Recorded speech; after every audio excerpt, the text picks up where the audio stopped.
বিভিন্ন দলের নেতারা তারা সংসদে যেতে পারলে বা কোনো দল সরকার গঠন করতে পারলে বিভিন্ন ধরনের আশা আপনাদেরকে শোনায়।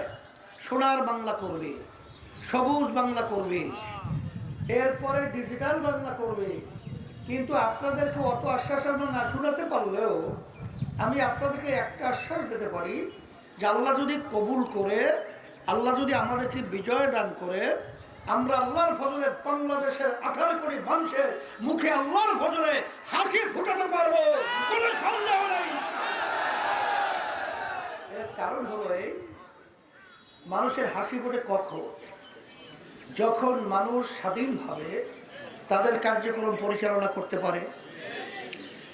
এক কথায় সর্বক্ষেত্রে যখন সুন্দর পরিবেশ পায়, দুর্নীতি যখন থাকবে না, সর্বক্ষেত্রে মানুষের হাসি ফোটার পরিবেশ তৈরি হবে।